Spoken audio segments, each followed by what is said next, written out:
thank you, and mahalo. Well, that's the kind of annoying techno crap we've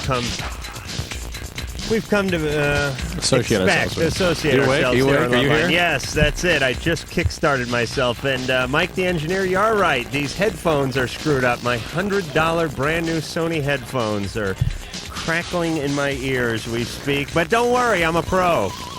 Let me get the phone numbers out real fast. 1-800-LOVE-191, 1-800-568-3191. The fax number, 310-854-4455. I'm Adam Carolla. That is Dr. Drew. He's a board-certified physician and addiction medicine specialist. Doc? Yeah.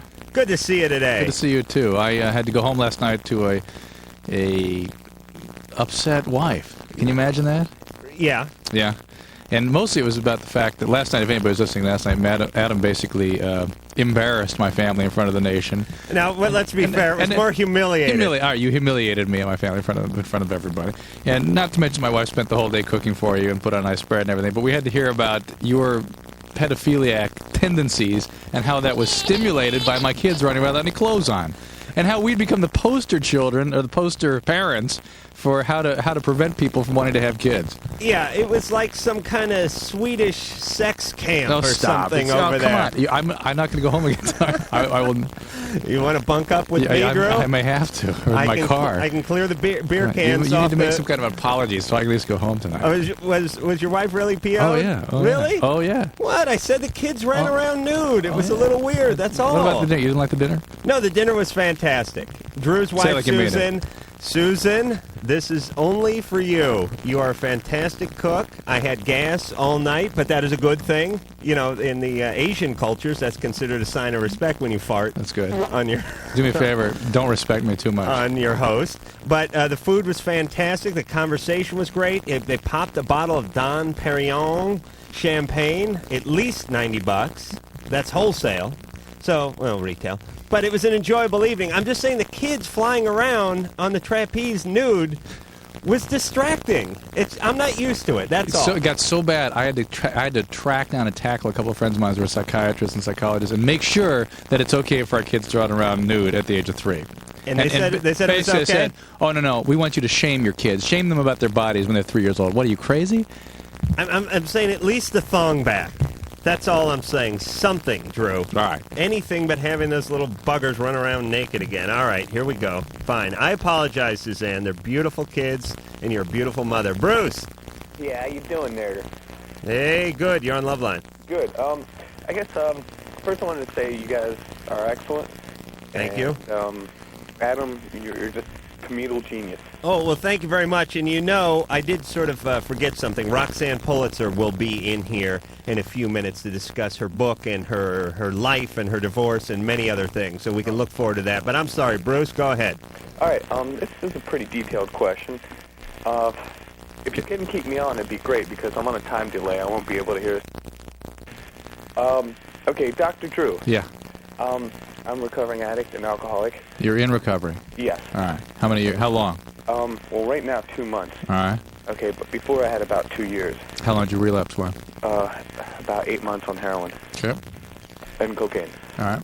And anyway, during those 8 months, well, actually, prior to that, for about 2.5 years, I was engaged in a very serious relationship, and I found out some things, and I kind of just went off the deep end and relapsed.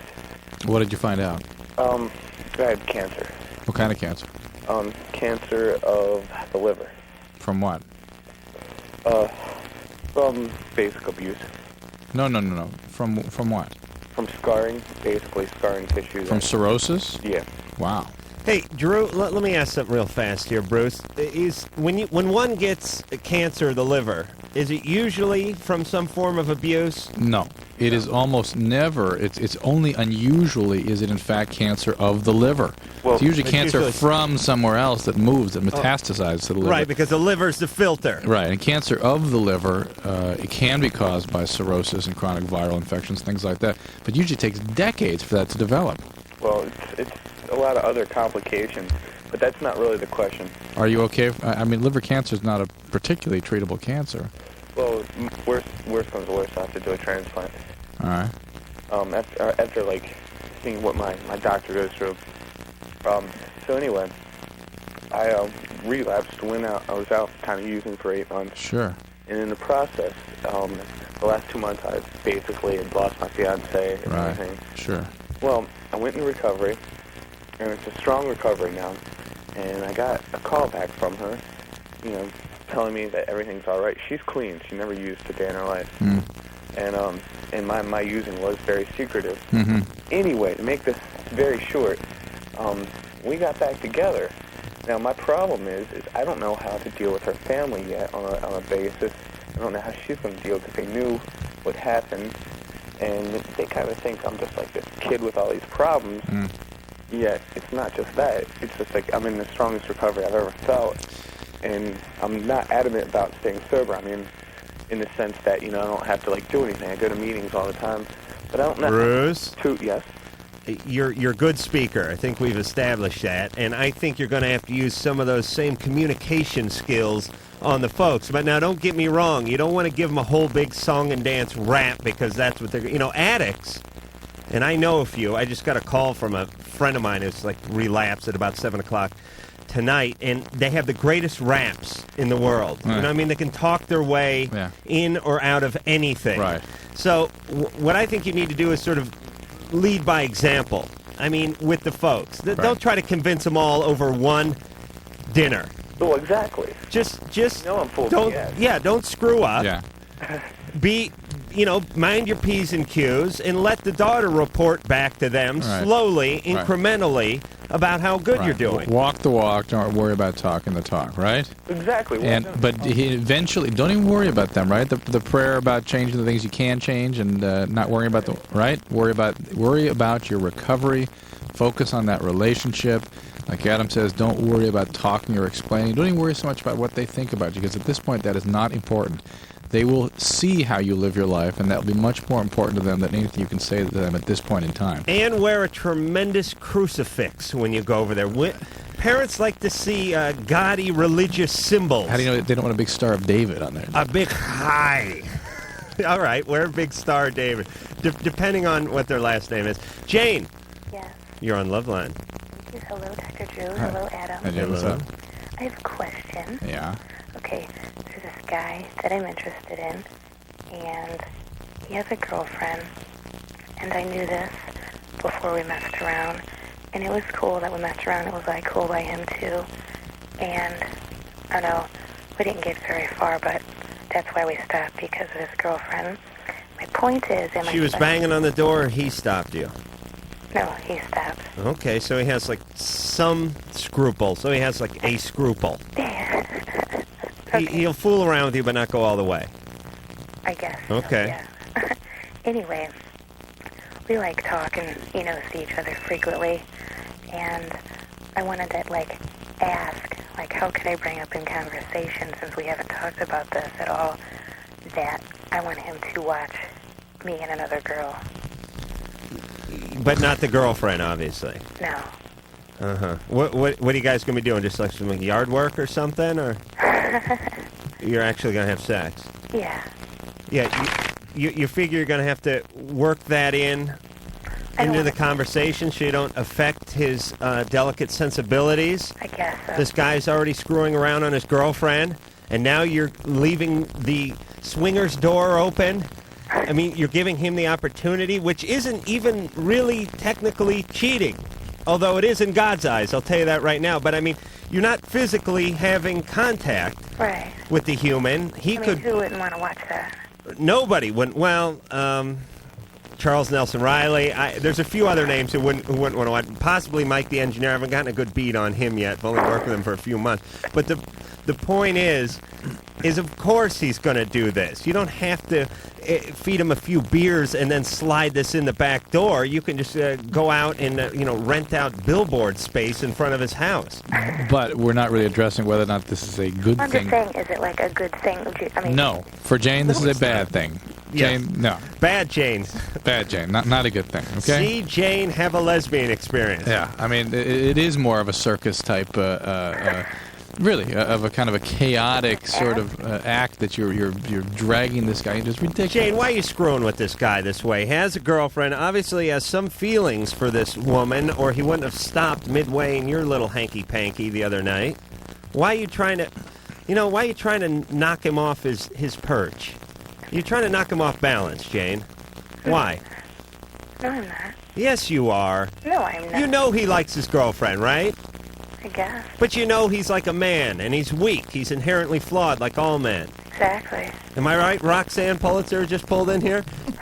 You'll bash men with us for just a second, won't you? Always. Now, I try to murder him off in every book I write. oh, really? Thank you. I'm getting ganged up over You're not here. packing any heat in the studio, are you? Because I say things that make people want to shoot me sometimes. No. All right, we'll get along fine. Ann Frisker. Jane. Yes. Jane, leave the guy alone. He's trying to stay on the straight and narrow. And choose, go out and have a real relationship. This is craziness that you're contemplating. Okay? That's it. Don't do it. I have nothing more to say to Jane. You don't? I'm sorry. Roxanne, what would you say to Jane? Did you hear her? I didn't hear Jane. What was her problem? She likes a guy Yes. who's currently in a relationship. Not married, but has a girlfriend. She fooled around with the guy a little, but the guy stopped because he felt guilty about his current girlfriend. Now she wants to get another girl and have put on a sexual display for this guy to watch. What do you think? Wrong move. Wrong move? Bad move. Waste of time? Waste of time. Thank you. Waste of All right, time. Oh, my. This guy is loading his yes. shotgun and on his way to the studio as we speak. Well, that is Roxanne Pulitzer. Now, Roxanne, you're here. Let's just cut through it and say you're here. You're pushing the book. I am. You've written another book. I've written another book. The Palm Beach story. The first one was the Prize Pulitzer, which is a little play on the Pulitzer Prize. Right. There's Now, another one. let's give a little history on you. Should I We do have it, or- to? You go ahead. I don't I'd know like that to hear much. what you... Okay, good. All right, first One off, of the few people that don't. you don't know Heidi Fleiss, do you? No. You know of her. Yes, I do. There's a certain admission of guilt right there, but you've never actually worked with her or for her. No, Okay. I don't think so. I had it in the back of my head. I don't know In why. Palm Beach. I don't think Heidi's been to Palm Beach. She didn't. She I don't think so. didn't work that corridor. I don't think One so. of the few places. Worth Avenue? she The didn't average get age is to. 85. Are you kidding? I've never been there, but it looks like nothing but thongbacks and $20,000 Harley motorcycles and parties on yachts. I mean, is that kind of life? It's that kind of life. And you were It definitely is. It's a little island, about 1 mile by 13 miles long, and everybody's a millionaire, except for me. well, yeah, but you were a millionaire. Well, I was married to one. You're married to Herbert Pulitzer of Yes. the Pulitzer Right. publishing magnate. right? Joseph's grandson. And Yes. and so for a while you led that life, For a while, 10 years I led that life. right? You had a couple of twins, Yes, What- Mac and Zach. Mac and Zach. Sounds like a town in New Jersey. You were totally sober when you came up with those names, correct? Yes, I was. That's the scary part. Because Drew, now how old are the twins now? They're 18, 6'4", Oh. seniors in high school. Yeah, because Drew has 3. Now they Triplets. keep Triplets? Oh, that would have been it for me. Rox- I was surprised I had some too, but... Roxanne, your twins keep their pants on though, right? Well, they've just got girlfriends recently now. They've Okay, just because- turned 18, and I think their pants may be not on all the time. Drew's kids are. I heard about the allergic trapeze. to No, their they don't- fur animals. I got to tell you, that's okay. Susan's going to come down and kick my ass. She is. Be that of mine, and I'm going to deflect it over to you. Oh, here we go to deflect her foot. Just going to send her your way. All right, so you get right smack dab in the middle of this sort of cultural elitism, Yes. and you see what it's like from the inside. Now you don't come from privilege, No, I come from a very small town outside of Buffalo, New York. right? And you your first marriage brought you to Palm Beach. Is No, that it correct? brought me to Lake Worth, Florida, where I was putting myself through college, which is about a half hour south of Palm Beach. So now you get divorced, and Yes. how old are you at that point? 20? Oh, you're 20, so you got married real young. Yes. You get divorced, and you're introduced to Mr. Pulitzer. Yes, 2 years later. And how old is he at this point? He's 42. And so you're I'm 22. 22. All right, that's healthy. He was damn good looking at 42, I must say. So he's held up at 42. Yeah, 42, he's looking good. You guys hit it off immediately. Well, he liked me immediately. He started calling. I was just there watching someone sell him an insurance policy because I was learning the ropes. That's how I was putting myself through school. So I was just standing there watching this group insurance policy being But you're showing purchased. you're showing a little leg. No, actually, I was in this little outfit from J.C. Penney's that was white with big red strawberries. With the reinforced knees. All right. The bell bottoms, So he says like something awful. Is he a real swinger bachelor type? He'd been single for 7 years at that point, and I must say he was very good looking. He, if you like the type of look, but he looked like the Marlboro Man. Mm-hmm. Like the shirts always rolled up, the work shirts, and really tan, and driving his Jeep. Lung cancer, right? And he. And he says this, one of his seconds or one of his squires or something, who's this young one over here in the J.C. Penney super denim getup? Exactly. And they say... And calls me the next day. Use a liaison and all that stuff, right? Mm-hmm. Get her phone number. I wish I Golf could do Life that. Insurance office, there he was calling me the next day. All right, so you go out with the guy. About 3 weeks later. Mm-hmm. All right, we'll jump ahead a year. Mm-hmm. Are you married? A year. Oh, no. We lived together for a year and a half. And then we got married. Uh-huh. And you move into now the big estate and everything. Yes, I did. And everything's going to be good, right? Well, I was very much in love with him, so I thought everything was going to be good. But Palm Beachers really don't like outsiders. So the invitations used to come to the house, and they would say, to Mr. Herbert Pulitzer, and then at the bottom it said, P.S., please come alone. Oh, really? Come alone. Come alone. Well, they didn't approve of you because... He was the bachelor. They wanted him. They didn't want me. Right. And probably... Everybody else is 20-some years older than I am, and they didn't like this young 22-year-old girl who didn't know how to use all the right forks and drank the finger bowl and, a few of those. So they didn't really take you seriously, probably. I think a lot of the women wanted to marry him. He really was the most eligible bachelor in town, and I can understand why. He really All right, was the best. let's jump ahead because we only have a few minutes to the good dirt now. Oh, okay. All right, now... There's some dirt somewhere? There's 8... I'm making dirt. If there's not dirt, I'm going to produce dirt. Okay, good. I know there's dirt. Oh. Because that's why you're here. It is? Yes. I'm here to talk about a book, not dirt. Yeah, but the book is filled with dirt. Oh, the book's not bad. Yeah, but the book's got to be filled with dirt. No one cares about the there's the a weather few at little West sex Palm scenes. Beach. It's not a travel guide. It's not a few little sex scenes are there fun. is. Yeah, give us one. Give us. No, a you have to read the teaser. book. Give us a teaser, and that way people will go buy the book. You mean out of my autobiography? I don't care if you make one up. The Menage a Trois? I'd like to be involved, What by are we the way. talking about? Yeah, give us the Menage. Give us the Menage story. The Menage story? Oh, that was back in the Prize Pulitzer. Oh, okay. Well, give us that. A lot All of right. our Well, that's listeners when I haven't was read at that. the trial, of course, and I was accused of being a lesbian. Mm-hmm. And I didn't see how having a one-night menage a trois with your husband and your best friend necessarily made you a lesbian, but that was the title I've had for many years now. No, it makes it makes. I your mean, I husband should be lucky. bisexual, Right, at Lesbian least. is kind of a little. All right, so that was it. That's what. Yeah, he really wanted to go to bed with 2 girls, and it was his 50th birthday. Uh-huh. And I think he was going through a little male menopause. Mm-hmm. And he very much threatened me for about a year that if I didn't do this for him, that he was going to go out and do it with 2 strangers.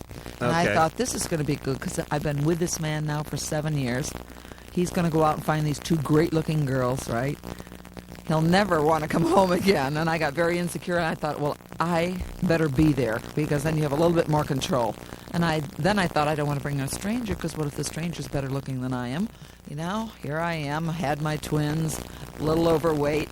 So then I went through this whole thing. So what have I got to do? I've got to ask my best friend because I knew my best friend didn't like him. So I thought, I'll ask my best friend to do this. She did it? And she did didn't it. Like, the twins weren't in the room, were they? No, that happens at his house. I'm teasing. It certainly No, does. they weren't in the room. All We right. weren't even at the house. We're going to be back to talk about more lesbian escapades, Right. more threesomes, something with a trumpet that I'm Oh, sure the you've heard trumpet. You far- believe that. I thought I'm it onto was, the woodwinds now. I thought it was a slide trombone, so you're lucky. Jesus. We'll be back after this. LoveLine. Look deep into this jingle. You are getting sleepy. Sleepy. LoveLine will be right back. You will listen. You will listen.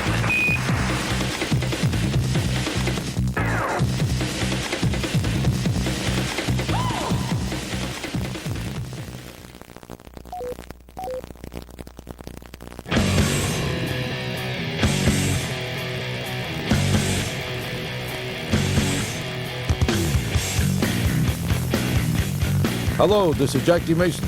You know what LoveLine does? They straighten out your problems with your love life, and we do it better than anybody. I think he wanted $8 for that drop, by the way. That's And a bagel. son of a bitch. Remember how mad he was we didn't have bagels here? Yeah, he shows up here at 10:30 at night. What? No bagels? What do you think? We're on a freaking bakery here? No bagels. It's a Thai place right around the corner, I noticed. Stop there. The Jews don't eat Thai. Oh. Okay. Maybe they do. I have no idea. I just okay. threw that in. All right, let me get the phone numbers out. 1-800-LOVE-191. The fax number 310-854-4455. The woman who was confused by my last statement was Roxanne Pulitzer. I'm Adam Carolla. That is Dr. Drew. We're going to get back into Roxanne and all her bizarre sexual escapades. And don't give me that grimacing look. No, let's You're go to here the callers. sell books. I know. I was going to say we're going to get back to that after we go to the over to the phones, but you're going to be very candid with us when we do get back to you, sure. John? Yes. You're on LoveLine. Hello, Adam. Dr. Drew. Hello. John? I kind of question here. I've been married almost 7.5 years. And my wife and my wife has only had 3 orgasms. Were you in the room? Yes. Okay. You had to think She's had about more without me, by herself. Uh-huh. But I was wondering, am I doing something wrong? Or there's something wrong with her? Well, I don't know if you got to pin the blame on someone, Roxanne. Come on, baby. Sing, I don't know baby. that it's anybody's fault there. I have a girlfriend who's never had an orgasm. Really? Yeah, I do. How old is she? She's about 39. Yeah? Tell her. She fakes, though. Set She her fakes. up with me. We'll keep the streak alive. We'll keep But it I intact. find it amazing because I always thought, that she had a great sex life going, but she still seems to enjoy her sex life. It just she seems to be fine with it without the orgasm.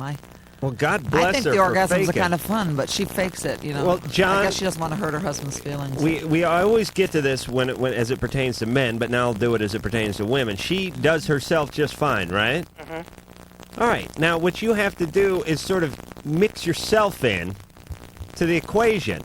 You know what I mean?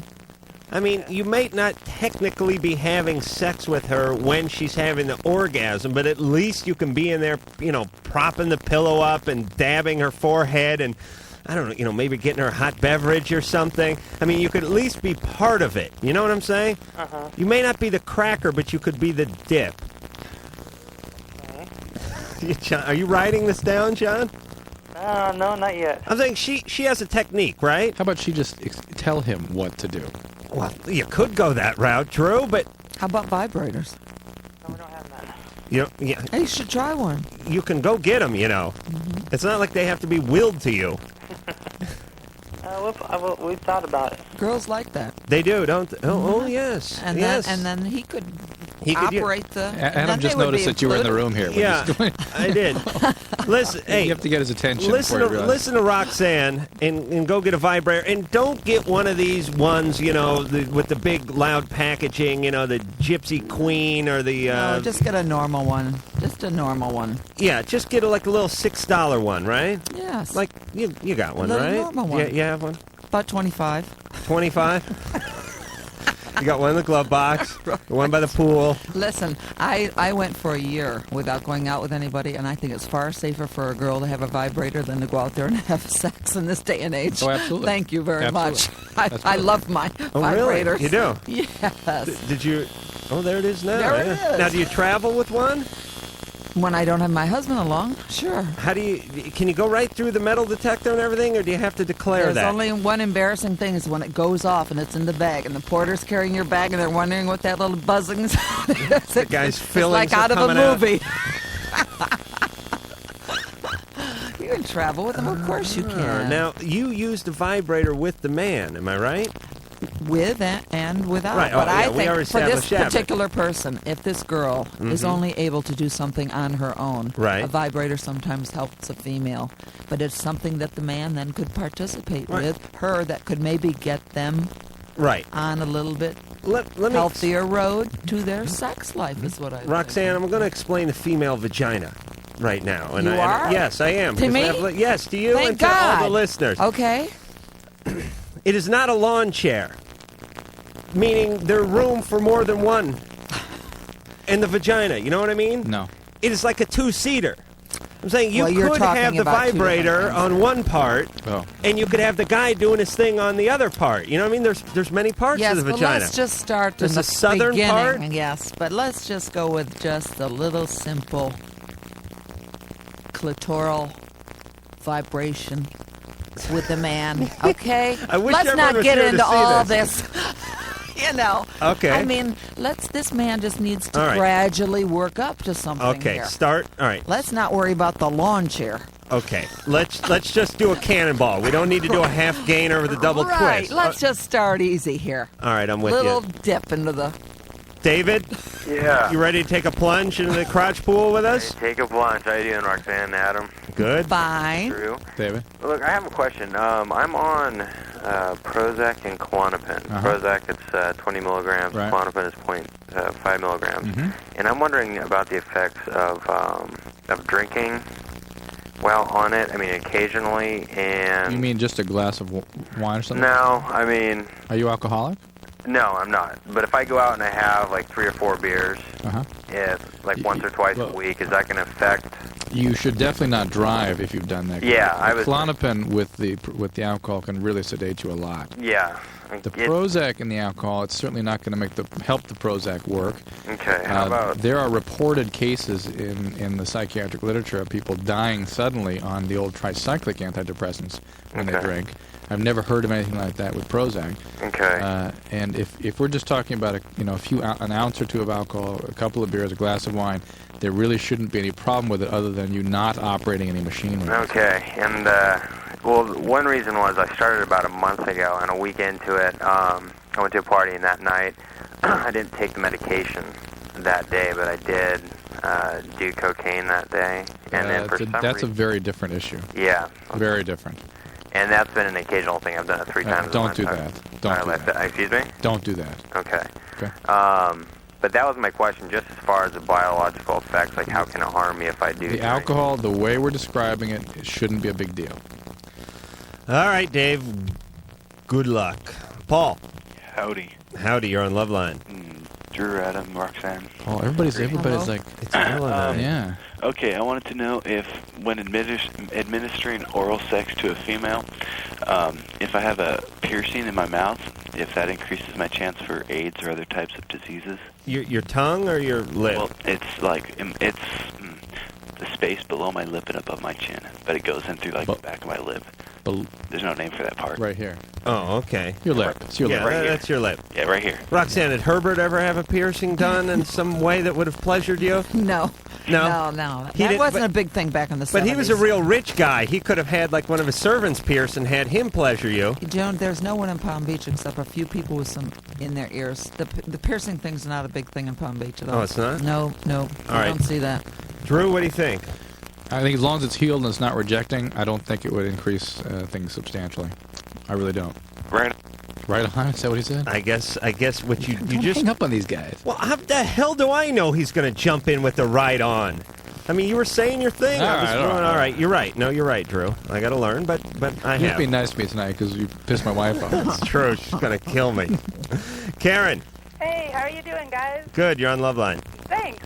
Last night you were talking about somebody called and said that little girls' underwear are sold in vending machines in Japan. Yes. Right.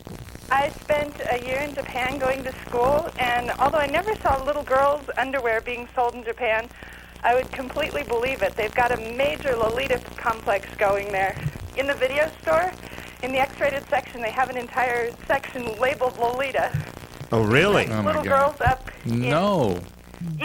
Even porn stars that are old enough, they dress them to look like little girls in little girls' school uniforms and stuff. But do they have people who are legitimately minors represented in these pornographic As stores? far as I know, they're not supposed to.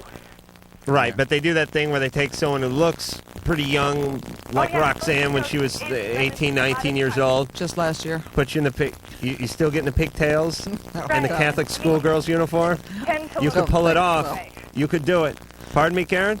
Asian women tend to look younger anyway, and you put a school uniform on, say, an 18-year-old, and she could pass for a lot younger. Right. And that turns people on. I guess hookers have that request a lot, too, in Japan. Yeah, and you were hooking over there or going to school? I was going to school. Okay, I knew it was one or the other. It's a weird, bizarre, twisted, sexual world we're living in. That is, I've never heard that one. And you're like the mayor of that weird, bizarre, sexual world that we're in. No, I only sleep with trumpets. I'm normal. Yeah, no, you never did that. Normal. No. A vicious rumor that who started? The New York Post. They started that? They printed that headline. They had it in quotes. It said, I slept with a trumpet, and now everyone thinks I did. But you had to, I mean, it couldn't be based on pure fabrication. You fingered a kazoo once, didn't you? They were questioning me about my religious beliefs. And I had been to a psychic and to a trumpet seance, which is supposedly Michael the Archangel when he summons the angels and he's talking to people who have died. And in the center of a room sits a trumpet, just purely symbolism. And when we were leaving, they gave it to my ex-husband because they were so impressed to have Joseph Pulitzer's grandson there that we took it home with us. And it remained in my closet for about 5 years, this trumpet. So you never blew Gabriel's horn? Let her finish her story, Adam, please. Yes, please. So then they subpoenaed all my metaphysical books and everything, and sure enough, they told the story about the trumpet seance. And the next day, in the New York Post, Dunleavy, who was working for him then, Steve Dunleavy, who I'm a current affair, had the headline, I slept with the trumpet. And I went up to him and I said, how in the hell did you ever come up with that? And he says, now, Roxanne, think about it. He said, the walk-in closet's in the bedroom, the trumpet's in the walk-in closet, the bed's in the bedroom, so therefore, you slept with the trumpet. Wow. Well, that just sounds like shoddy journalism. But when you have the world's largest collection of vibrators, it's hard to deny a lot of sexual stories. Yes, but I didn't get my large collection of vibrators until really more toward the end of the marriage. Well, I'm going to go out to the van and add to it, and we'll be back. Call LoveLine at 1-800-LOVE-191. LoveLine. We'll be right back.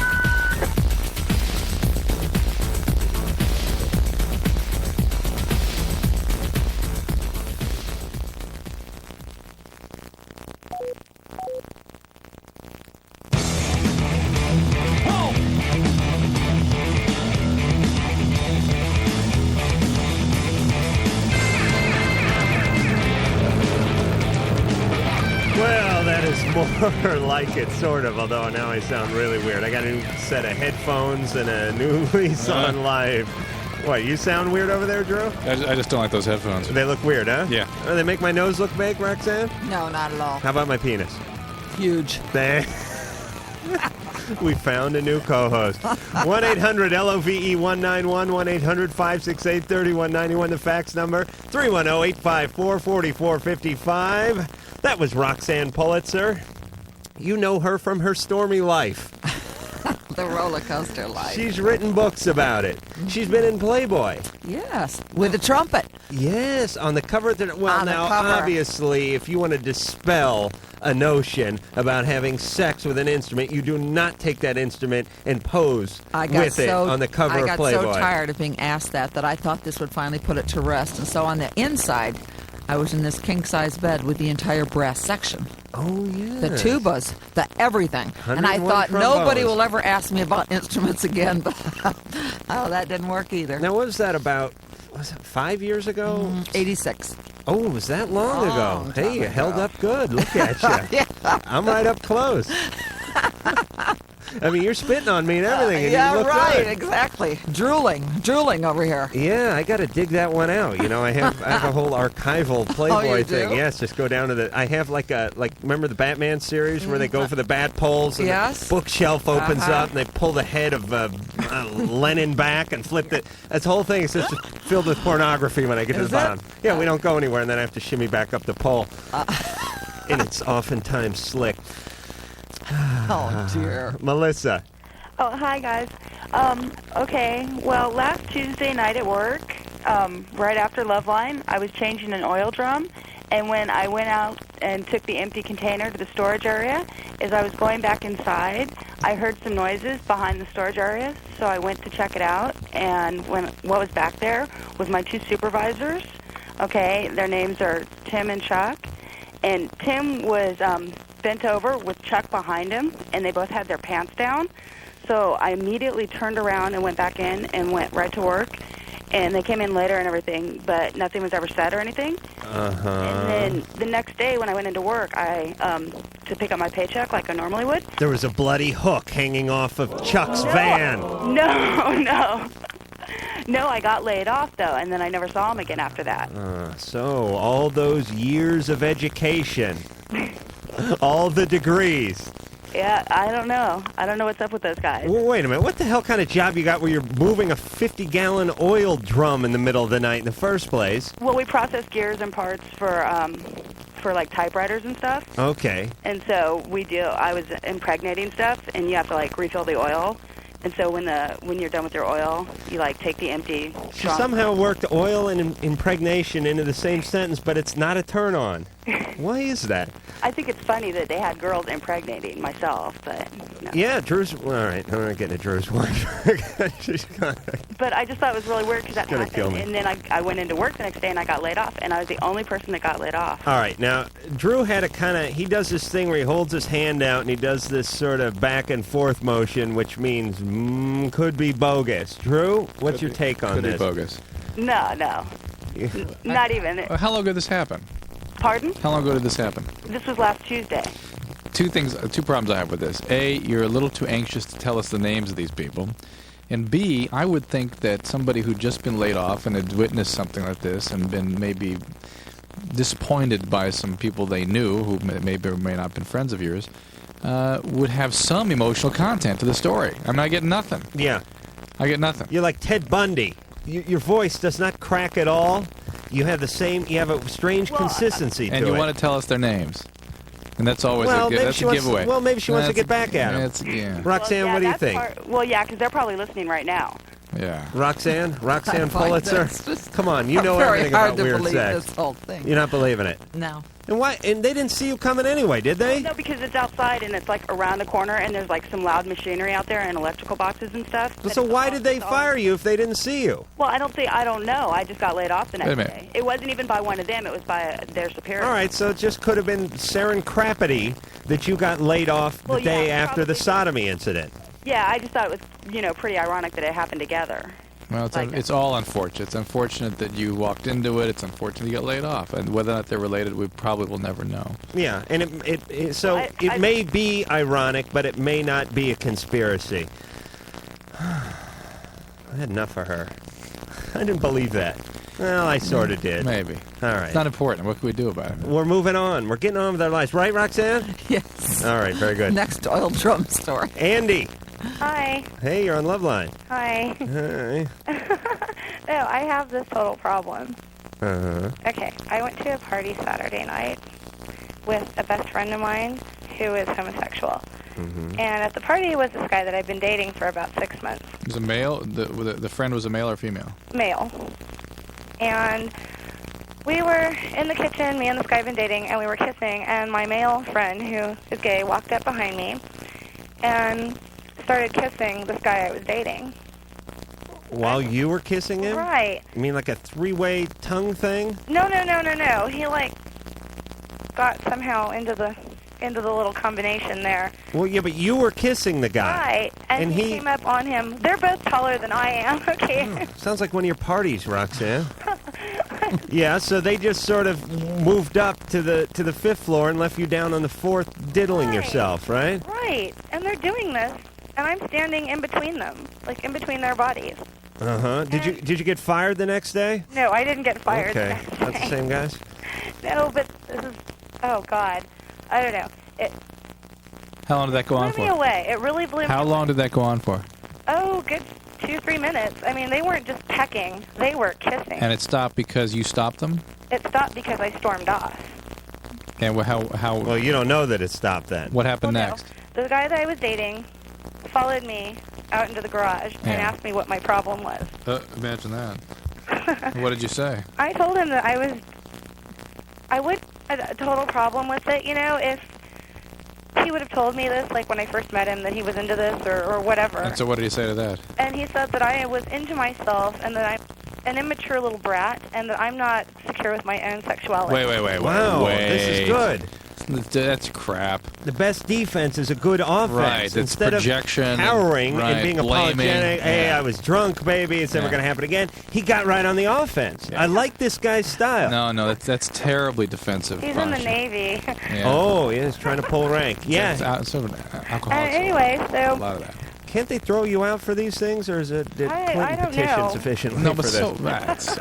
come on. Anyway. But it's not really at all about the gayness so much it's- as the fact that he's carrying on with another person in front of me. with you stuck between him and another person. It's terrible. You could have been hurt. It gets better. Oh my. It gets better. So, Roxanne's blushing, and that is no easy feat, I have to say, Andy.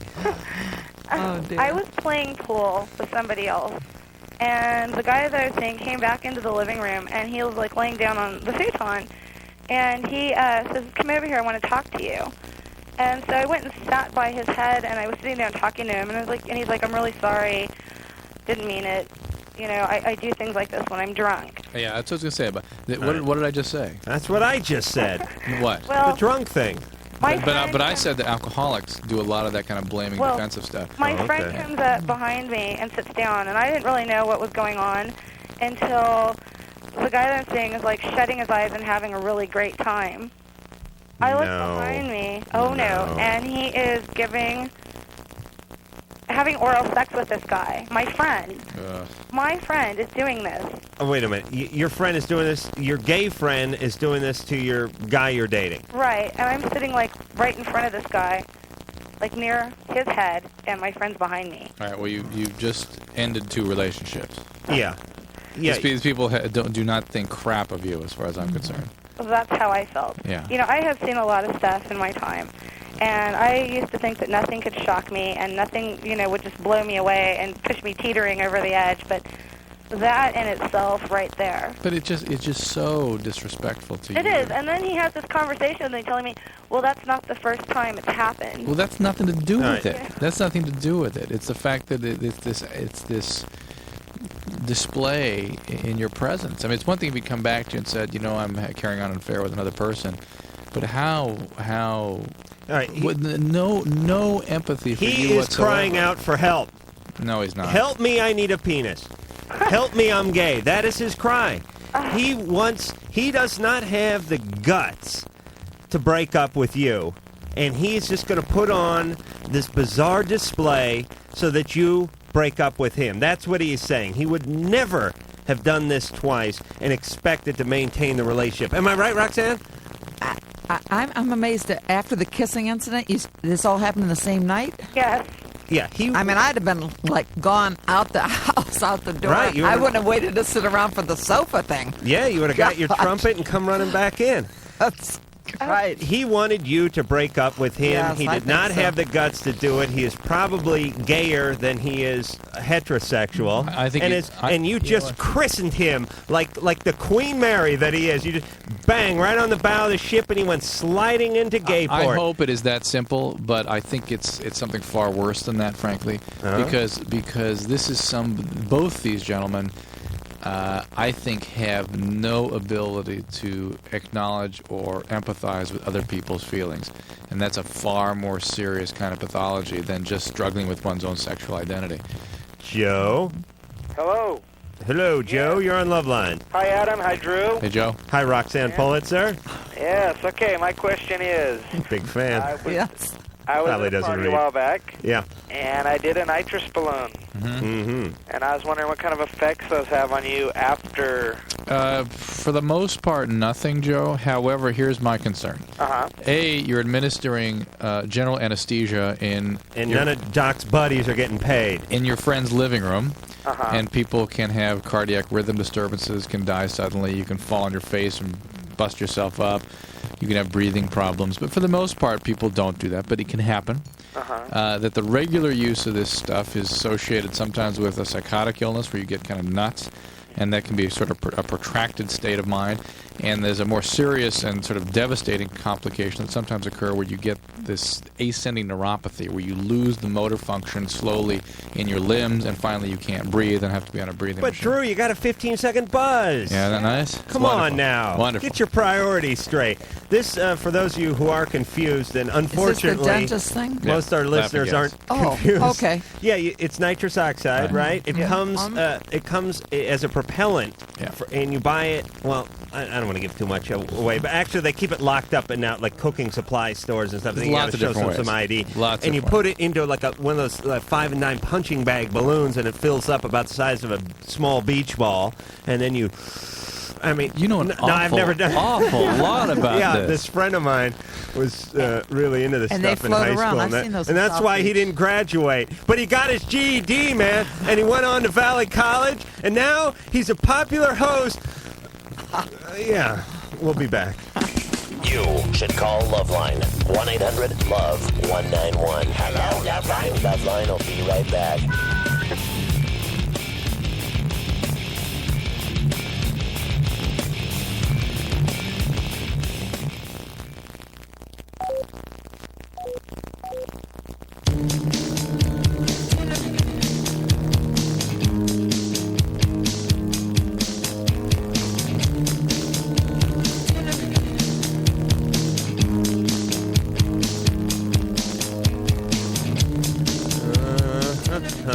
Well, we's back. We're here with Roxanne Pulitzer. She's written a book called The Palm Beach Story. And of course, you've read it. Oh, yes. Every bit of it, right? Yeah. What was your favorite sex scene? I like the part in the middle where the two midgets The get race car paired up drivers? with the retarded guy, and I changed it from the race car driver, made him an offshore powerboat racer. oh, really? Just so no one could figure out who I was talking about because he's such an asshole. Let me say something about this offshore powerboat racing Yes. stuff. You know, these guys are setting these celebrities like Don Johnson and whatnot. They Yes. set records and stuff. They do a lot of that in the Florida area there. Seems to me all you need is a ton of money in one of those jumpsuits, and you just strap in, and they give you a job like navigator, and all of a sudden some guy who's never been out in the water before is setting the world record for this stuff. Am I right? know. I mean, how It's fun. Though I went down and rode in a boat called In Excess, and I tell you what, that's an experience. was it What's one of that? those scarab type Yeah, V-hole it's jobs? unbelievable. What does that mean? And you What's it- stand up, you don't sit down. And you're out The there. sailboat? You are. You're. No, Oh no, no! They go 180 Oh, the miles an hour. motorboats. Oh, It's yeah. unbelievable. Very safe. Oh yeah, very safe. Yeah, it's a great sport. The boat costs $700,000. Yes, at they least. kill a bunch of marine mammals, and at the end, everyone gets loaded. Just don't hit the manatees. And we'll be back in 10. This is LoveLine on Radio station.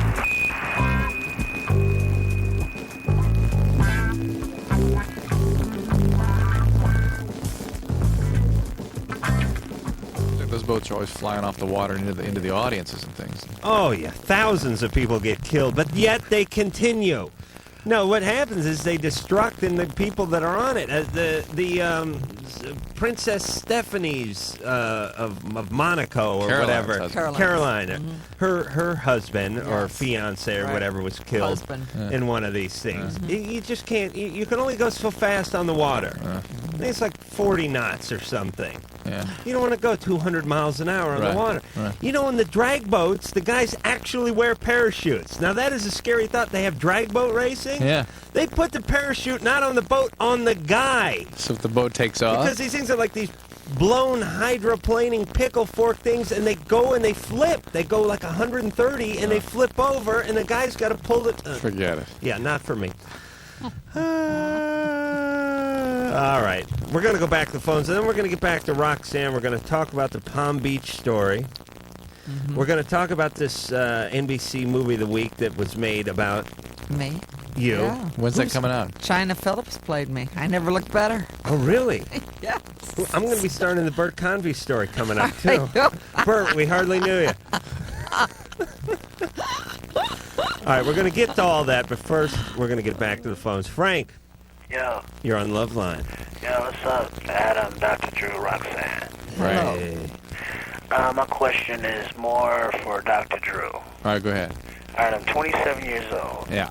And at the end of October, I had a testicle removed that was undescended. Right. And I did a sperm count then, and I was at 20% of what I should be. And I'm wondering, is there anything to do to lift the sperm count?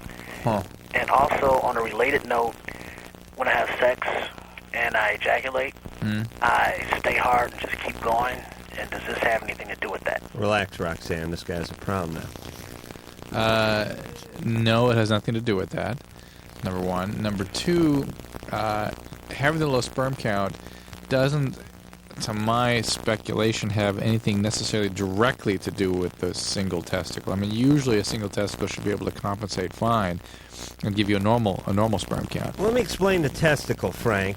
You know how in the I airplanes... thought it was enough tonight when I had to hear him explain the vagina. But go ahead, no, please. It's only fair. The lawn chair. Yeah, the lawn chair. Yeah, and this is what? This is This is an airplane. An airplane, all right. Okay. The male testicle, the scrotum, it's like a DC-10. Yeah. You understand? Do you know where you're going? Yes, I do. All right. Hell in a basket. It's meant to fly off two engines. That's how God created the DC-10, No. but it can fly off of one. Right. In an emergency, if there's a flare-out or a runaway nut or something like that. It'll do fine. Right.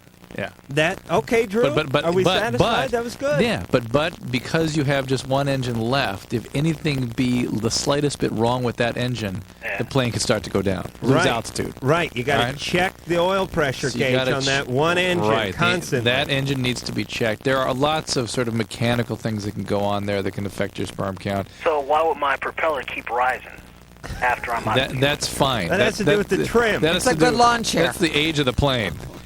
Okay. Okay, that's okay. That's Would not, masturbation have anything to do with no, it? no. But I do think you ought to go back and talk to the urologist and remove the testicle and see if there's any further investigation need to be done. There's microsurgeries and things that could be done to improve the sperm count if that's something that needs to be done. Okay.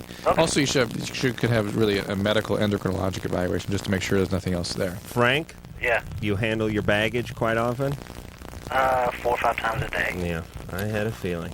Really? Mishandling What of is the he, somebody baggage. at the club that you have founded?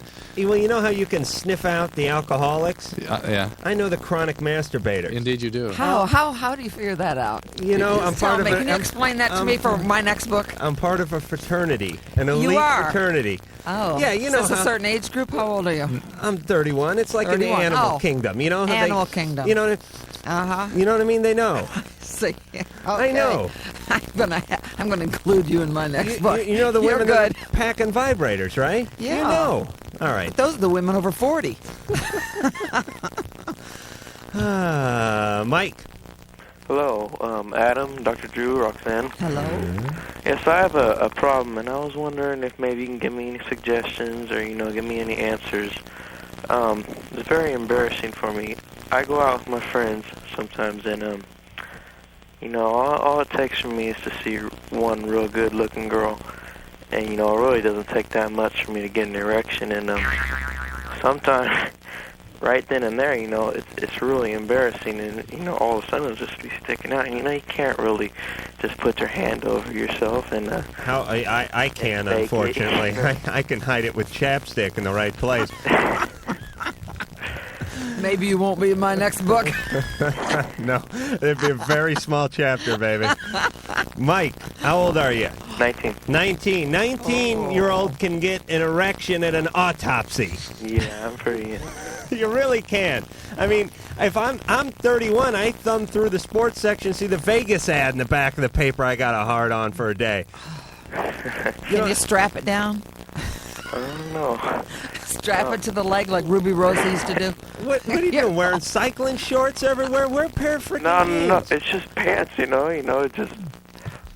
The girls could get excited. Even if you're wearing regular jeans, it's still there. Let me tell you something, Mike. That's not so bad, Mike. And let me tell something to Roxanne Pulitzer over here. I'm now touching. We're actually going made back. contact now. Another DC-10. No.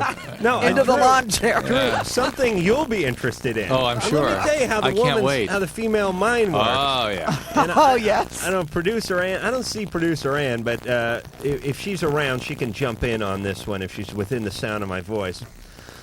here's the deal. We did the TV show. Drew and I are doing this version of LoveLine for the TV show coming out in the fall. Now, we did this pilot thing. Now, I happen to know a few people at the place, New World, that's distributing this thing. And I became intimate with one of the girls, and I talked to her a little bit, and she said... You even talked to her? Amazing. Yeah, not while I was being intimate, for Christ's sake, no. Was it gonna... talk? Yeah, it was a universal grunt Okay, of good. love. Mm-hmm. We learned a lot. The deal is she said, and this is before she met me or anything. Oh, sure. Seriously, and I'm not just blowing my own horn here, pardon the pun, Roxanne. She said... Not big enough to be a horn, sweetheart. Well, it's a chapstick. It's a chapstick. It's at least a frickin' mouthpiece. Come on. Okay. She said that some of the girls in the place were checking out my basket. Do you know what I'm saying? They were checking out the package and having a little conversation about it. Now, she was sorely disappointed when she met me, of course. You see, Mike, it's all well and good. The girls like but it. women do check out the basket. Producer Ann, come on in here now. Now, you don't want to get poked with a guy's erection when you're waiting in line at the movie or something, but you look down. Sure. You see if he's feeling... Drew, you stay out of this for just a minute. Ann. Right. And when you're dancing. And Roxanne...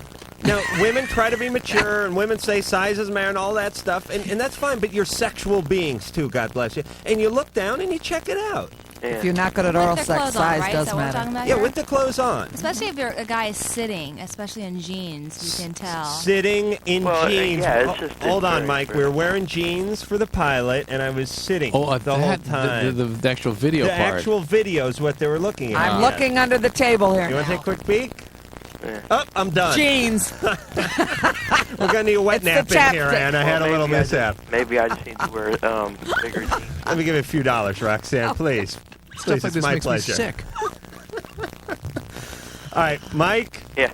Don't be embarrassed, Yeah, Mike. double down on the Hanes. All right. This is a blessing. This is not a curse. Do you understand? All right. We should all have problems like Mike. But has our society now distilled down to like the end of the Roman Empire when the guys were strapping phalluses to themselves? And this is the preoccupation of... Roxanne just distilled down to my groin. I don't know if you actually saw that or not. Just wanted to see the chapstick. It's cherry flavored, baby. Oh, to the end. I'll bet it is. Dan. What's up? Hey, we're having a good time without you. All right. How are you? Okay, well, mainly the question was for Dr. Drew. Yeah. My wife and I have been together for several years now, and... How many years? About 4. Okay. And we've kind of been just kind of hitting heads lately on a lot of issues. Do you have kids? No. And I don't really know where to begin because there's just so many little things that might... What are the issues? What do you mean when you say we're hitting head on issues? Well, what are you talking about? It's just kind of things with each other's, like, characters. It's like, she does things a certain way, I do things a certain way. And so it's back to, how you hang the toilet paper and this sort of thing. It's not that basic. It's more like, her sarcasm bugs the hell out of me, and my anal retentiveness bugs the hell out of her. So somewhere you guys have lost the feeling that sort of galvanized the relationship, huh? Probably. So you're just left with these irritating behaviors that you focus on. Pretty much, yeah. And the person that you were in love with is sort of out of the picture a little bit. Yeah, it seems kind of that way. What happened? How do you think that happened? Did you guys change a lot? Do you guys in different places in your lives now? You have different careers? Sort of. I mean, she's pretty unhappy with a lot of the stuff that's been happening in her life, and she's gained some weight.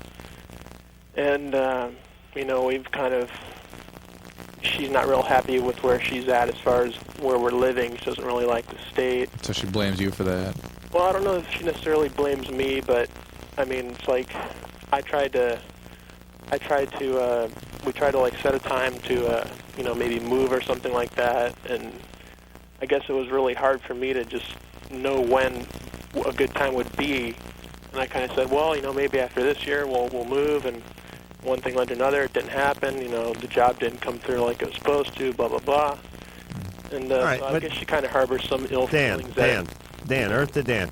Dan, you are having problems like everybody is having problems. And I don't mean to diminish your problems, but I do want to say that almost everybody that's in a relationship that goes past a year or two starts delving into these issues. Roxanne's Right. nodding her head. Of course, she was doing blow with some, Shaw somewhere in her mansion, but she still had her own problems. You know what I'm saying, Dan? Right. And well, I guess what I'm saying is mainly that we've been talking about divorce because we just keep slamming into issues, and I don't want to get a divorce, and she doesn't really want to get a divorce, but she thinks that's. What about therapy? Yeah, why don't you get some professional intervention here? Well, I wanted to, but she thinks, she said yesterday we were talking about it, she's like, well, I know what my problems are. I don't need anybody to tell me what my problems are.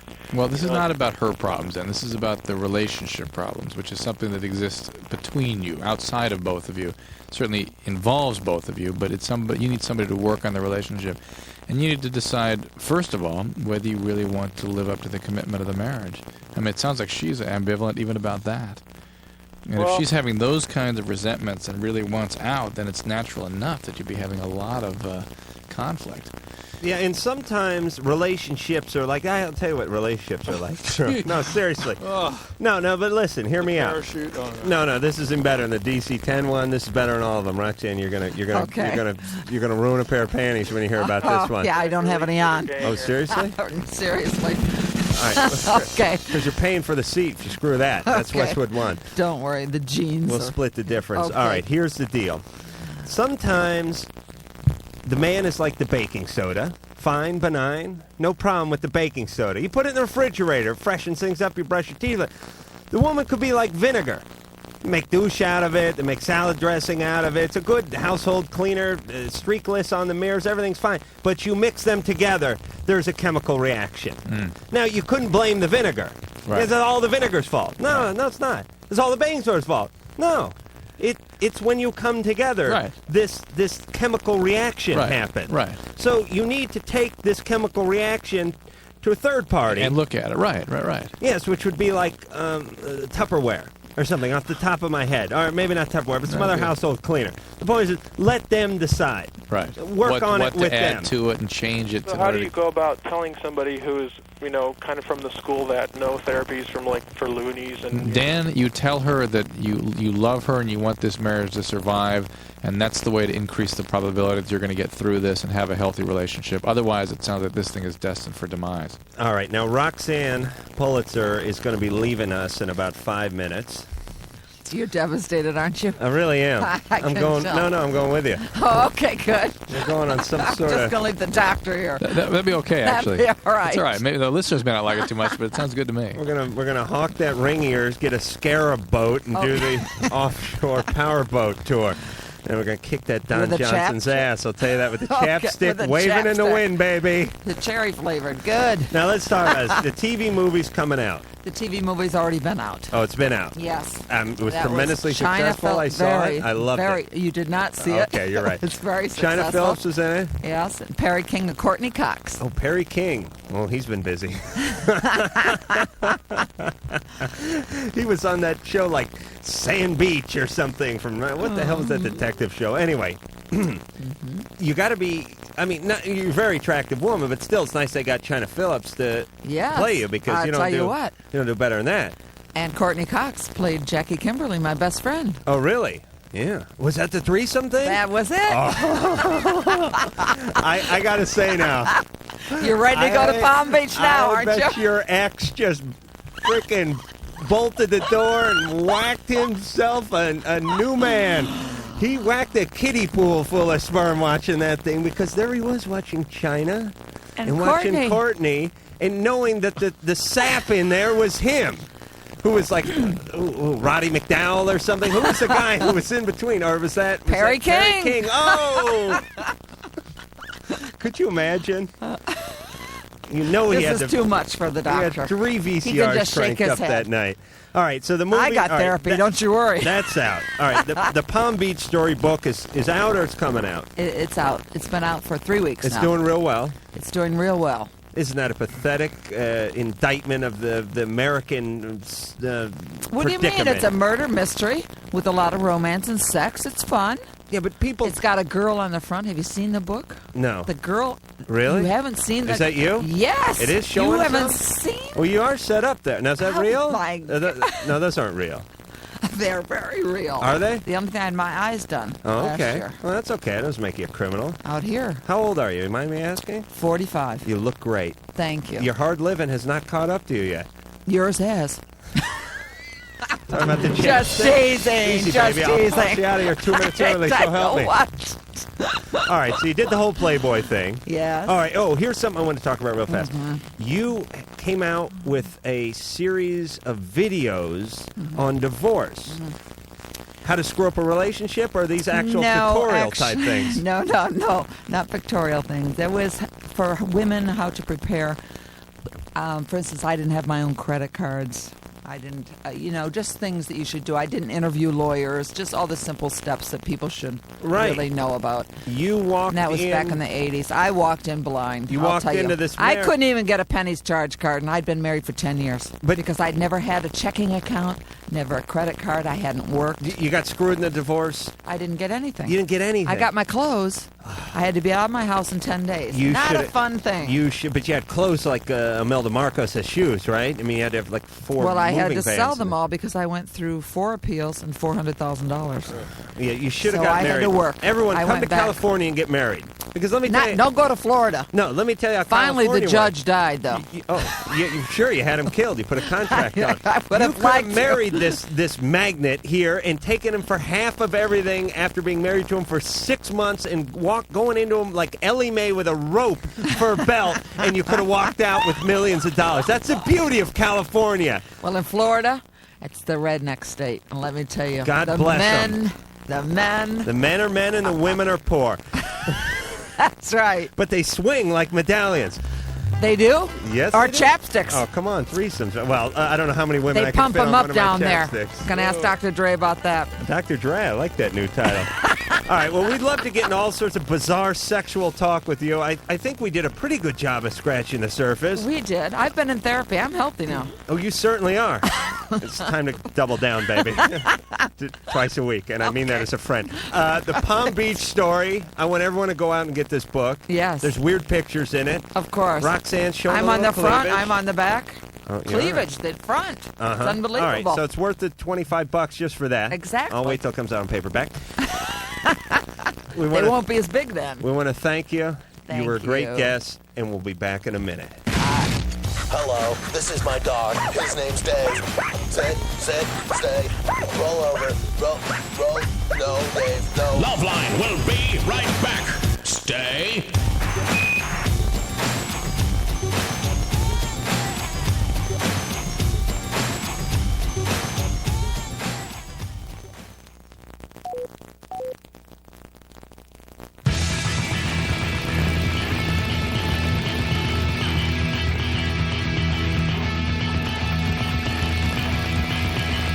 Hi, this is Cameron Bancroft from Beverly Hills 90210. I'm not a virgin, but I play one on TV, and when it burns when I pee, I listen to LoveLine with Adam Carolla and Dr. Drew. You certainly do, Cameron, you son of a gun. He was a real nice guy. I miss the Campton. 1-800-LOVE-191. You know, it's kind of funny the way I critique every one of these. After they're gone. Well, I liked Cameron. Yeah. All right, I wasn't nuts about Jackie Mason. Yeah. So there you go. All right. Whose butt am I kissing? Everyone's. 1-800-LOVE-191, the fax number, 310-854-4455. Roxanne Pulitzer has left the building. She was a sassy little minx, wasn't she? Yeah, I guess that's the way fun it's for a described. woman. Well, a lot of fun for a woman her age. Serena, Uh-huh. you're on LoveLine. Hello. Hi. What's going on? I'm sorry? What's happening? Well, I don't know. I've been having some problems. Recently, my boyfriend, he's going to be 21 in April, and he's been just totally stoked and talking about this thing. He wants to go to Las Vegas, and he's supposed to be going, and we were talking today, and he said something about his brother wants to get him a prostitute. And you tell him that he needs a new girlfriend if he intends Well, to I do told him, start paying me. He's going to get that. a new girlfriend. Start paying you? Well, if he wants to go get the prostitutes, I don't know. Why am I not good enough for him? Why? And why does he want to do this? I mean, is this just like a party thing? Let me tell you something, Serena. Let me give you my... Hold on. Okay, I got this one sniffing. By the way, that smelled like Tom Like. It didn't smell like anything on Serena. I don't know what the hell he's been putting this mic. The point is, Serena, if he had every intention of going out and getting himself a prostitute, he certainly would not bring it up to you. Men are dumb, but they're not stupid. No, Drew, don't give me that puss. Drew's giving me that, Drew, you know what Drew gave me the puss? Drew gave me this puss. He's got a point, but then again, Adam said it, so I really got to think about it before I commit facially to this one. Right. You know I'm right. If he wanted to get a prostitute, and he was really hell-bent on getting a prostitute, and his brother was going to get him one and stuff, he would pull his brothers, don't say a word, we're going to do this, I'm going to wear a condom, we're going to have a great time, we're going to get loaded, I'm going to fly back, I'm going to say we played pinochle or craps the whole night, and that was it. Well, I Now, started to get mad, and he said, what did he say to me? He said, well, you can watch or something like that. Like, he's supposed to, like, take me or something like that. I don't know. this guy's trying to rattle your cage. Or he's a really bad dude. Yeah, one or the other. Or he's a really bad dude who's rattling your cage. I don't think he's a really bad guy. I mean, I don't know. Let me ask you something, Serena. Has this guy ever brought up things in the past that were sort of like this? I'll give you, for instance, telling you a little bit too much about an old girlfriend that you didn't need to know about or something like that. All the time. Perhaps pulling out a photo album or something under some other, under the auspices of, oh, I want to show you a family picture, and then showing you a couple of pictures of like some old girlfriends or Tried something. that one. He's done that. All right. This guy's what you call, he's a male exhibitionist. He feels insecure. He wants to prove his manhood to you by how much other women desire him, or how much other women did desire him in the past, or how he could go out and sow his oats somewhere else. This guy is basically rubbing this in your face. He's just immature. You see, I tapped into the whole photo album thing. Or, much like, yeah. Or he's a bad guy. Just a bad guy. Drew, no, I'm right on this one. All right. All right. Well, see, we both had, like, problems with, I mean, like, when we drank, like, there's, like, a history. I don't want to get into that because, I mean, I know Drew. I've been listening to you guys for, like, ever, whenever porn show. Anyway, but, you know, we've had nights where we gone out, we drank, and we get, you know, nuts, and, I mean, we fight a lot. And a lot of it is him bringing up old girlfriends, always talking to old girlfriends. I can't talk to any of my old boyfriends. All right. See, I knew it. I know this guy. Listen, Serena, you guys are having a nursery school type relationship. This is, you know, I mean, instead of pulling on pigtails, he's pulling on your penis, or he's pulling on her penis, or she's pulling on his. your emotions. Yeah, they're a little more evolved sexually, but emotionally, they're still in romper room. Right. Now, one of you's going to have to grow up. Well, should I, like, take him out and talk to him, or, you know? Yeah, take him out. All right, listen, take him out, and don't let him get drunk, and you don't get loaded either, and just have a normal conversation with him. Tell him you're disturbed that he brought up this whole thing. Tell him that you don't like the fact that he brought up, that constantly brings up the old girlfriends and whatnot. And don't be real offensive about it. Just be matter of fact and just state it and try to get a little distance from it, and don't be on the attack with it, and give him a chance to respond and defend himself. And if he tries to pin it on you or says you're the one who wanted to go for the photo album or something like that, then just screw him. Not literally. All right, Serena? Yeah. All right. Yeah, these guys do that. I don't know what all right. Drew, back to the book. Drew, you pick we just got a weird message, and Drew and I both went haywire for just a second. Katie. Hey. Hey, you're on LoveLine. I don't know. One of you can answer this. Whoever knows, like, the answer, I don't know. My boyfriend, like, just went through this little thing, like, phase where he wanted to be by himself, and he was, like, all quiet and stuff, you know? And, like, every time we did stuff, all he wanted to do was sleep, and I don't know. And then I talked to him about it, and I said, like, do you still want to be with me? And he said, yeah. And then he, like, asked me what was going on, and I'm, like, named off this list of stuff that was bothering me. And then he said, like, everything was okay. And I'm, like, really good friends with his best friend. And his best friend told me, like, some inside stuff that I'm not supposed to know. Like what? Like, well, after he told me it was okay, his best friend said the next day he said he didn't know how he felt about it. but he like told his best friend that he loved me and stuff. And like he really, I know he means it 'cause he's like a great guy and everything's been great. I just don't like understand what's going on, like why he's. He may not really understand either. You know what this sounds to me like? Depression. Could be depression. Could be depressed because he's in a relationship over his head and doesn't know how to handle it. Could be depressed. I mean, he just sounds confused. He just sounds confused to me. I don't think, Katie. Yeah. You know how I enjoy blaming the person who calls. That's one of that's one of the things that makes me alluring as a host. I like to blame whoever calls up. But in this case, I'm not going to do it. I think that this guy, how old is he? He's 17. 17, senior? No, he's a junior. Stupid guy, huh? Okay. He's in high school at this point. He's hitting that teenage depression thing where he has sort of a little loss of identity, somewhere between a teenager and a man and all that kind of stuff. I think the guy's going through his own thing. I think he does have feelings for you. But maybe he doesn't and is confused and is locked in, doesn't want to go through the pain of the breakup and hurt her feelings. All that could be going on, too.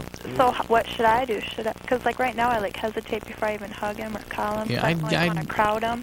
You got to give him a space. You have to. Yeah, start dating other guys. Kind of. Wait a minute. This guy's over here. He's this close to suicide, and she's dating other guys. I don't get that. I do. Katie. Yes. Here's the deal. Is this guy going out and having a good time, or is he like home listening to Morrissey? Well, he like hangs out with his guy friends, and they're not like going out and like having a good time. They're just like hanging out, doing their guy time, and I don't mind that. It's just that it doesn't seem like he wants to be with me, but then he says he does. And oh, wait a minute. Now he's hanging out with the guys. That doesn't sound too depressed. No. Just sounds confused. I don't know, but he's certainly sending you confusing messages, whatever the situation is. He doesn't sound like it's somebody who's thoroughly into this relationship and wants to keep it going. I think you ought to back out of it a little bit before you get hurt. Begin to take care of yourself. Maybe, see other people, see how he feels about that.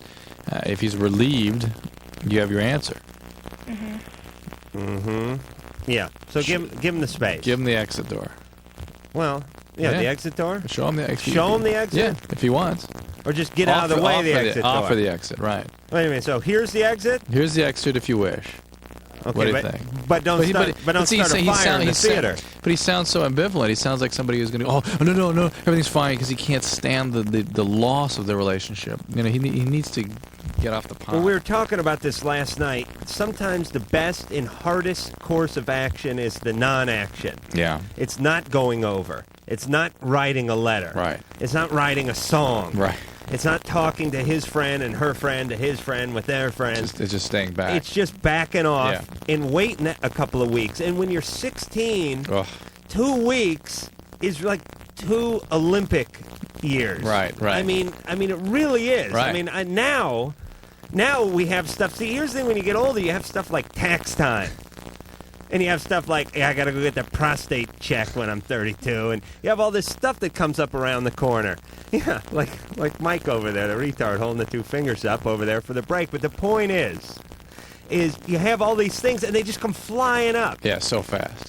I got a court date, boom, it's right on top. I mean, it could be 3 months away, but boom, it's right on top. When you plan it, it sounds like it's so far away, it's never going to happen, and then it's there the next day. Right, but when you're 16, 2 weeks is freaking eternity. I could remember waiting for like Christmas break to come up, and it'd be like the end of November, and it'd be like a break on the 17th. I'd be like, I'm going to kill myself first, because it's the only sensible thing to do. Tim. Yes. You're on LoveLine. Oh, hey, Dr. Drew and Adam. Hey, Tim. Hey. I've got a problem with impotency. Impotence. Yeah. That's a new one. Impotence? Yeah. Okay. So you're having erectile failure, is that the deal? Yeah. And what's the circumstance? It's when me and my girlfriend are in bed, it doesn't want to work right. Has that ever happened before? No, it just happened recently when I started going with this girl. Are you on any medications? No, I'm not. Do you have any medical problems? None that I know of. Is this relationship real important to you? Does it make you real anxious and nervous? The relationship's important to me, but it doesn't make me nervous. Does she have a lot of stuffed animals on the bed? No. Okay. Sometimes that can do it. Well, the thing that's most likely to make you not function is anxiety, nervousness. And if there's something making you nervous, the circumstance, the intensity of this relationship, something about her, then it's not going to work right. And if it doesn't work right once, you're going to get more anxious because you're going to begin obsessing about it possibly happening again, and you'll make it happen again. Right. Exactly. The thing that's really weird about it that gets me is that she's really gorgeous, and it's like I would figure it'd just work better than ever. You would think, but the penis knows no logic. You know who the penis answers to, Tim? No one. The devil. That's the penis's. That's who does the penis's bidding. Actually, the penis does the devil's bidding. The devil makes work for penis hands. Have you ever heard that? No. Yeah, well, that's why I just destroyed a cliche. That's why you never heard it. But here's the deal: your penis, it's like it's not attached to you anymore. It's no longer your penis. You know what I'm saying? And you just stare at it, praying that whoever's penis this is gets erect, and soon. Because once you have a bad outing, that's it. You're screwed. You are shaken. Your confidence is shaken. You need to get it back. What should I do about it? Here's what you need to do. You need to get in front of the bathroom mirror with your shirt off. I'm telling you this works. You need to point at it. You want some of this, M.O.? Come on, bring it on. You need to shadow box and like knock over a thing of Old Spice or something. Get all piped up. You know what I'm saying? Yeah. Then you need to bring her in, and she's got to do stuff to you that your penis will respond to no matter what. You know what I'm saying? Yeah. Are there things that she could do that your penis would respond to? I don't know. He's still thinking about yelling at the mirror. Get all hyped up. Hyped up like you're going to, remember in Kane and Kung Fu when he put his wrists on the side of that pot and he gave himself the dragon tattoos on the inside of his wrist? Yeah. No, you don't. You're too young for that. That's what you need to do. Get hyped up. And if that makes things even worse, focus less on the act and more on just the intimacy of the relationship, and the things usually take care of themselves. Okay, that too. LoveLine. LoveLine. LoveLine. LoveLine. We'll be right back.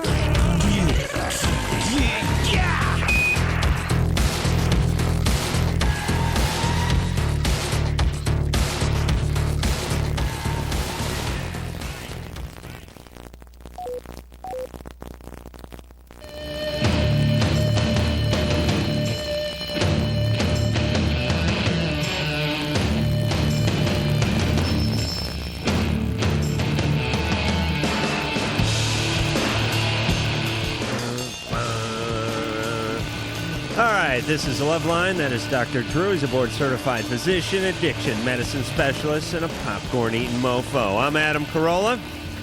I really have no special skills, but I can tell you the phone number, 1-800-LOVE-191, and the fax number over here is 310-854-4455. Let's see, who's been on hold the longest, Drew? Why don't we do this poor son of a bitch down here, number 4? Yes. Derek. Hey, Adam and Drew, how you doing? Hey, you're pretty chipper for a guy who's been on hold for 61 minutes. Well, Robitussin, what can I say? Too bad I missed old Roxanne there. I have kind of a question that would kind of go along with her. My problem being that, well, I guess after that last guy, don't really have that much of a problem. But I don't have any problems really with my works in their natural order of things, but when it comes to wearing a condom... Wait a minute, who's this, Darwin? What are you talking about, the natural order of things? Well, when I'm going bareback, you know... Okay. So you're screwing a horse, yeah? Not quite. I can go, like, all day when I'm not wearing a condom, but when I have to slap on a condom, you know, 'cause it takes 3 or 4 spurts for me, usually, and I can keep a girl going usually as long as it takes. But when I have to slap on the old condom thing, this being the 90s and that AIDS scare and all that, it really decreases. I've lost a lot of good relationships that way. All right. No, wait a minute, Don Juan. You've lost a lot of good relationships because you put on a condom and you climaxed a little earlier than you would have liked. Well, it's climaxed about the same time. It's just the time it takes to pull off the balloon and put a new one on, it kind of loses the moment. All right, hold on. Who is this, the Riddler? Derek, listen, Mr. Metaphor, I thought, now I know how confusing I am to the poor listeners. Derek, thank you. At least he didn't start talking about a DC-10, right? Thank you for clearly illustrating how bad a host I am. I now understand how painfully annoying it can be to hear all these euphemisms and all these metaphors and not know what the hell this guy is talking about. Now, let me just recap here if I can, Derek, okay? You're okay without the condom. And you can last as long as you want. Many satisfied customers. You're like Sears. Yeah. When Okay, without the condom. When you put the condom on, you tend to climax a little more quickly. It's not really so much as quickly. It's just I can't he has do to- the 3-4 times, whatever. You can only do it once. Yeah. Without changing. And then it just dies. I mean, it's... You can't get the new one on. Yeah, or just kind of, I don't know if it ruins the moment or whatever. Let me explain to you why the penis dies. And it's all part of God's wonderful plan. Women cannot take as much as guys would like to give them sexually. They really can't. I mean, I'm not a big man, and I may have overstated that tonight. I'm really not. But I'm okay, and I move all right. You know, I think it's the boxing training or something like that. But the point is women are good for, 20 minutes, a half hour, and then they start to wear out. I mean, they get sore. It's a little buttercup. It's you know what I'm saying? It's not a mason jar you're banging on. You know what I mean? Oh, yeah. There's all sorts of sensitive stuff floating around down there. Real thin membranes, all kinds of little jiggers that are floating in there. It's important to find the right ones. Well, I'd rather make them sore than be known as the 2-minute king. Yep, but listen, this is like a woman's vagina is like origami. You cannot take a combat boot and mash it until it's just typewriter paper. Do you know what I'm saying? Well, far from that. It's just when like I say, when it dies down and the girl's kind of going, I see, and then you don't get the call back. Well, you're not crushing the swan with the first move. That's your problem. You're going quick to start off with. Well, yeah, there's a number of one-nighters and stuff. But... All right. Let's not argue over time periods any longer than we already have. The point is, Drew, is what can this guy do to last a little longer in the condom? My main question is, you do see the new pills out and stuff like that are supposedly raise the sex drive or extend the length of time you can keep the length. What are you talking about? Derek's having a little Pepe problem, and he's having difficulty putting it out. What pills are you talking about? Well, there's a couple new ones that you see, every once in a while, new miracle drug or new vitamin. Oh, guess what? In the back of Chicks and Ammo, right? Explode with energy. Sure. Actually, you see them in newspapers nowadays a little bit too, but I know it's just to sell newspapers. It's just to sell that product. So don't succumb to any of that. How about having a relationship with someone where you can together work on these things? Yeah. Oh, I never thought of that. It's amazing. Now there is a novel angle, Drew. Actually, and let me. Then I haven't had too many good relationships, so let me just understand some of the components of a relationship. Is there dialogue involved with this? Dialogue? Emotion? Wait a minute, what was the second one? Caring, respect. Wait, now slow down. Rick. Yeah. It's pig hour here on LoveLine. Yeah, I'm calling to say, I have a problem with masturbation. Yeah, let's go to the next call. Far be it for me to cut off a masturbation call, but Drew gave the bogus hand, and when the hand speaks... That was that. You listen. Greg, you're on LoveLine. Hey, Adam, Dr. Drew. That's the kind of response I like out of a caller. I have a question.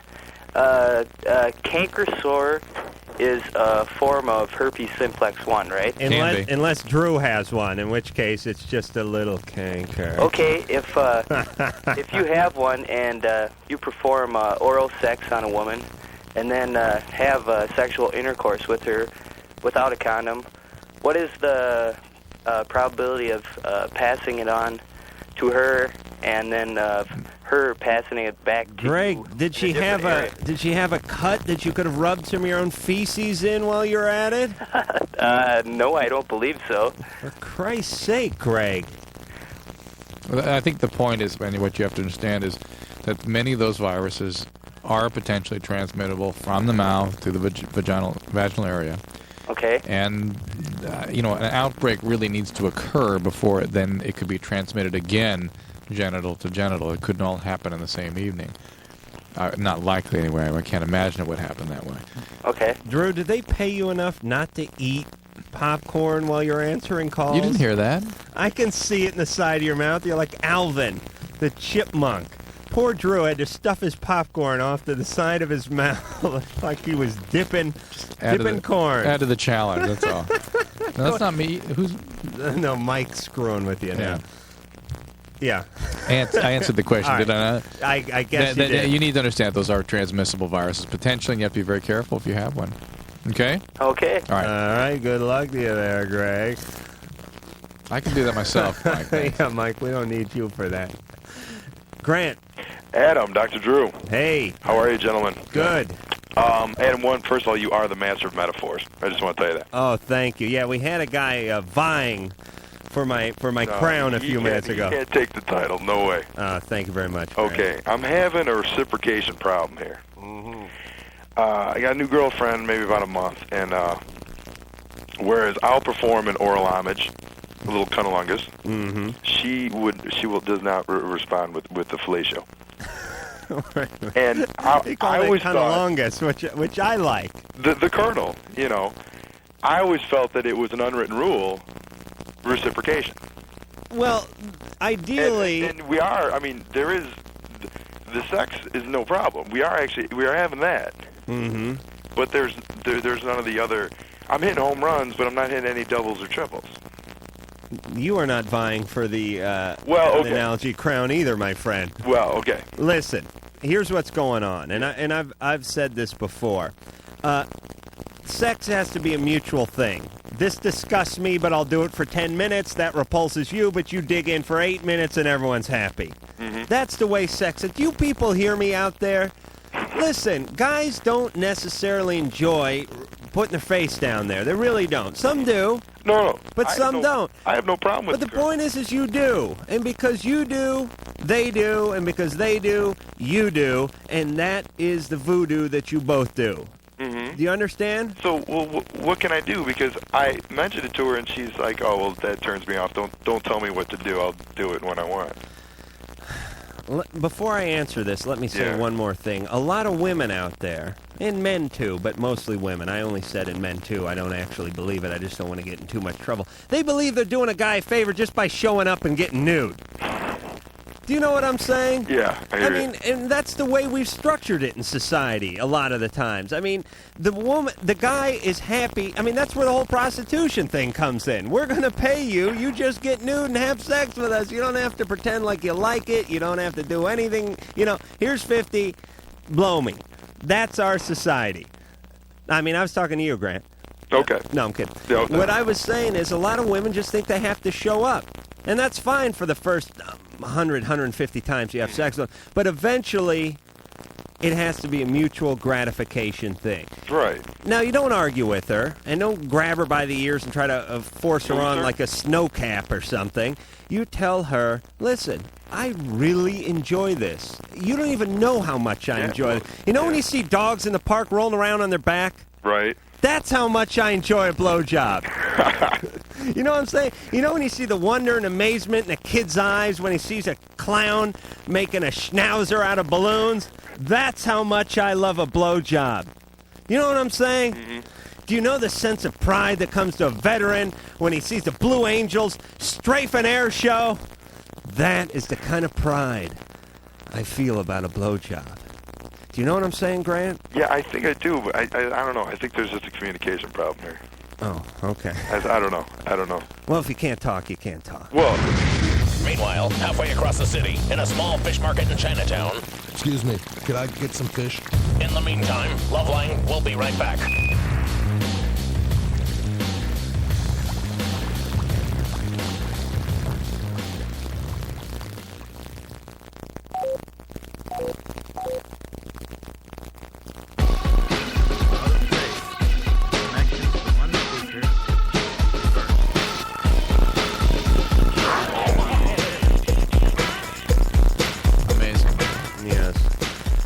All right, this is LoveLine. We are wrapping it up. For me, it is a Monday. For Drew, however, it is a Thursday because he's seen fit to go on another vacation. It seems like he goes on them every week these days, but okay. Drew, where are you going? Utah. I don't think we broadcast up there, do we? I don't know. I mean, you don't want to hear this crappy show anyway. You're going on vacation. Yeah, we're taking the kids. We're going. Skiing? Yeah. Yeah. Bring a snowsuit for the kids. We'll bring some clothes for them, and when they come back, they'll be wearing clothes more frequently. Really? But not all the time. But you know what? It's fine. Let the kids go. Let them born free. God bless you. Yeah. That's what I don't say. Want to shame our kids I don't about want they feel about their body. Not your kids I'm worried about. It's your wife's going to kick my ass. You bet. She is a tough cookie, this lady. Let me give the phone. Well, I don't want to give the phone number out. Let me give the fax number out. 310-854-4455. How about the address? P.O. Box, what is it? 4345, Hollywood, California, 90078. Then email LUV191 on America Online. Now, tomorrow night, and I should have mentioned this earlier on in the show, but people will be here anyway. Tony Bennett.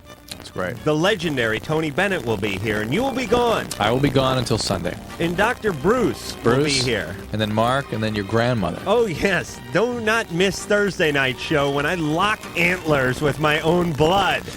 Believe me. Now, my grandmother came on this show a few months back, and she was sort of... We had the guys from... I want to say Monty Python, but no, we had the guys from something the comedy group, sex show, Far Out. No, whatever. The cult movie. She had trouble participating. Yeah, we had too many people in here, and she got knocked around a little bit. You know what I'm saying? Little old lady. No, she's not. She's tough as nails. She'd probably give Susan, your wife, a run for her money. The point is that she's going to come in here with guns blazing. Rocky Horror Picture Show. All right. Thank you. And thanks for helping me on that, Drew. Anyway, I wasn't here. Yeah, okay, stay out of this. You're going away again. God bless you. Maybe you get an accident and don't come back. Now, Dr. Bruce will come in tomorrow night. He's a great guy. Get along great with him. Fun guy for a doctor. Tony Bennett tomorrow night. Until then, we want to thank the lovely Jimmy, who's a man, so I'm sorry for calling you lovely, the handsome Jimmy, the lovely Sherry, the lovely and angular producer Ann, the ample yet clever engineer Mike, myself, Adam Carolla, Dr. Drew. Until then, we'll see you tomorrow night. If you are still listening, you may feel the urge to touch yourself. So that's it then. The opinions expressed on LoveLine by Adam Carolla, Dr. Drew, or anyone are not necessarily ours.